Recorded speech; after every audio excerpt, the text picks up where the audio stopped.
My name is Dugald Campbell. I was born in Glasgow, Scotland in 1819.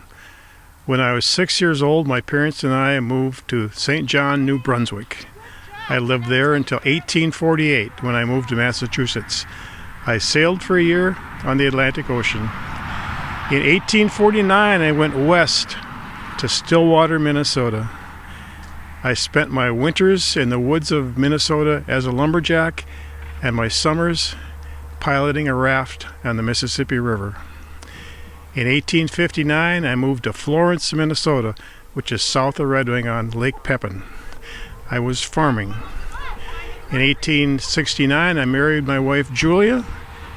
In 1869, we had our first child, Hubert. In April of 1870, we packed everything up and headed for Cormorant Township. It took us not quite a month to get there. We were the first settlers in Cormorant Township. We settled in Section 36, which is over by present-day Cormorant Village. In 1872, I became a township supervisor. I farmed in the area until 1890, when I died at the age of 71. I was buried in this cemetery, but the marker is lost. We don't know where it's at. We're going to try to find it, though. We are Nels and Lisa Erickson, our great-grandparents. Great-grandparents. They came in 1870. She was 41 years old. He was 34. She was 7 years older than him. They came with 3 daughters, Catherine, Lisa, and Mary. This is a picture of Eric and Lisa. They're very stoic, serious-looking people. They came from Sweden. She gave birth to a son, Eric, who was our grandfather that first Christmas. And they also had another son, Daniel, who was buried here. He died young at the age of 32 from TB. Their 3 daughters went on to have many descendants around here. The one daughter has descendants in the Smith family. That's Lisa, Glenn, and Leanne, and Dean and Cleo. And Timmy and Betsy, Dewey Septic. That's the relatives. And Catherine went on to have families, Ovidia Olson's family, Orvis Olson, and the Globstead family. And Mary went on to have descendants in the Erickson family of Norman and Evie and Danny and Carol and their kids, which would be Sue and Glenn and Nick and Tasha. She would have to take the wheat all the way to Alexandria with the team of oxen and the baby on her back to get it milled, to bring it back to have flour.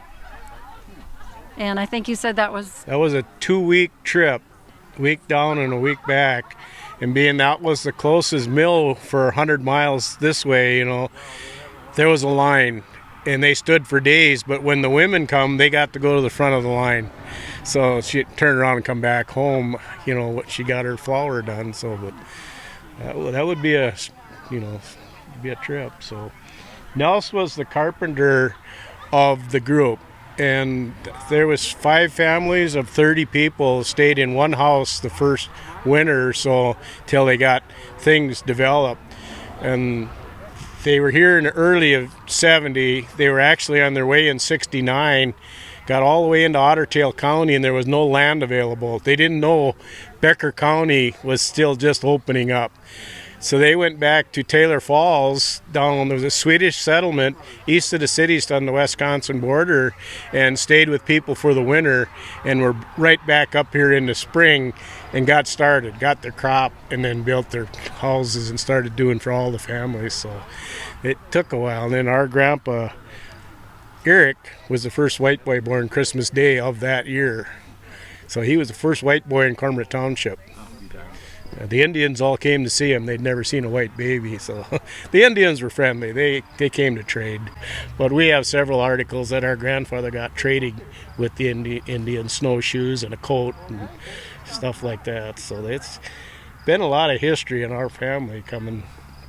They thought they lost their daughter Catherine on the trip up here because she got hit in the head by the oxen yoke and she was unconscious. But she did come back around. The oxen yoke, the oxen and the wagon they purchased, I believe it was in the cities. They got by rail from New York to the cities, and then they started their trip north. In the 30s, a relative of ours was at one of the farm auctions when the farm was rented out when our grandpa was sick. The oxen yoke laid in a mud puddle. He seen it, picked it up, took it home, and my folks built their new house in '70. Says, I have a gift for you. And it's got his initials carved in it, N.E. 1970, and that's the original ox yoke that brought them to Cormorant. 1870. Yeah, 1870. I am this person right here, and I came to Cormorant in 1951 to teach school. And the local bachelor found out I was teaching school, and I never went home again. So I married Dwayne in 1953, and I've done a lot of research on his family history and my family history, and I guess that's why I'm sitting here doing this, because I've been really involved in history. But his grandparents are buried over, well, you've probably talked to my kids over there, so they told you all what I want to tell you. Anyway, where Sheldon is standing there, our oldest son is buried there. He was in a motorcycle accident when he was 23. And beyond that was Dwayne's folks over there and his other brother. And further up there are two of his great aunts and uncles. So the whole family is buried here in this L-shaped piece. Grandparents and the great-grandmother that came over later on. My name is Sivert Olsen. I came over from the old country and arrived here in 1870. Things were not good back there in that time. There was wars going on, and the crops were not doing good at all, and so people decided maybe they'd take the word of the U.S. government and see if they could really get some property going here and some farming going over here. And so a lot of us banded together and got some money and sailed across on the boat and came over. And we ended up in New York. It wasn't an easy boat trip. It took almost a month to get here, and not everybody made it. Some people died of disease, smallpox mostly, but I did. I made it, and I got into New York, and I decided I better go west. And so I took some trains, and I got a couple on some wagon trains, and we all banded together to get out here. But once we got out here, we separated into our separate farms. And I was able to get 160 acres and start my farm. And so I farmed the first year, and a prairie fire burned my crops away. So I had to go to work, and I worked with the railroad and worked with some farmers down south, helping them thresh their grain, and got enough to buy my seed for the next year. And by golly, the grasshoppers got it all and ate it. And the next year, the same thing, the grasshoppers got it again. So I went to my friends. I said, what's going on? What's wrong? I can't get a farm going. They said, well, you know, Seaver, you're a single man. And the Lord knows that you don't need a whole lot to survive. So he's not giving you a whole lot. You might want to think of getting a family. Then the Lord will see that you need more, and maybe that would work for you. And by golly, I got married, and sure enough, the farm started doing better, and I started doing better, and I think that was good advice. So I had a son, Oscar, and a daughter, Clara, and life was really pretty good. Now, soon after I got here, there was a need of the people here to start a church. So they wanted to start a Lutheran church, and I thought it'd be nice to donate some land to have that happen. And so that's exactly what we did. And in return for that, they gave me the first charter membership of Cormorant Lutheran Church. I was the first charter member of this church, and now here it is 150 years later and still doing very well. I'm quite proud of that. Well, things were not all easy out here. You know, I did need a house. I started out by living in a sort of a soddy house that was underground, and that wasn't good for the family. So I needed to build a house, and I needed a saw for that. And the only saws they had were in St. Paul. So I walked over to St. Paul, bought a saw, and walked back. That took a long time. But once I got back here, I was able to prepare the wood and build my house for my family. Now, by that time, more and more people were coming out here. A lot of settlers were coming out here.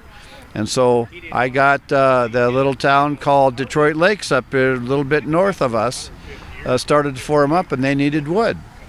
So my friend Peter Sievertson and my other friend Ole Hovland decided we'd start a sawmill and saw some wood for the people that lived in Detroit Lakes. And by golly, some of that wood's still in some of the buildings there that we sawed for them and sold to them. So things were pretty good. Now there was natives here when we got here, and some people call them Indians, but they were native and they were running around the land. They thought they should have the land, and some of us thought we should have the land, and there was some tension. Not a lot of them, not all of them. A lot of them wanted to make peace and have a relationship with us, but there were some that ran around, and there was a Cook family up north here that they found they had burned their house, and they were burned in the basement, and so we put together a funeral for them, and we got their remains, and we did that for them. But after that, we were really careful out here about how we dealt with these natives. And they, like I said, a lot of them were friendly, but a few of them could cause trouble. Well, as more and more of us came out here, the government sent out soldiers. But by the decades, we finally managed to get to have good relations with them again, and it worked pretty well after that. So we had a very good life. My wife lived to be 75, and I lived to be 78. She died, and it wasn't much good for me after that, so it wasn't very long after that I died. But the life out here was good. The church was the center of our community. It was a way for us to get together every week, and so it was a really, really strong institution out here for us. And we got along well as neighbors. We didn't have much of a chance to survive on our own. We had to work with each other, not just for the Indians, but there was a lot of tragedies that happened. There was diseases, there was hard winters, and so a lot of us got along with each other and made that happen. So it was a good life. It was a hard life, but it was a very good life. I understand today you don't have to go to St. Paul to get a saw, that maybe you can go closer and get one a lot quicker. Well, good for you. I'm glad you can do that, but we had to invent a lot of things that we had to do that couldn't happen. But the industrial people started coming. We got telegraph, we got some of the steam engines and the steam cars, and even towards the end of my life, the automobile started coming along. So as people got clever, they invented better things to do things, and even the harvesting of the crops became better. We didn't have to use our own individual plows. We had horse-driven combines, and as time went on, they got more and more sophisticated, so we could spend less time and make more food for everybody. So that turned out really well.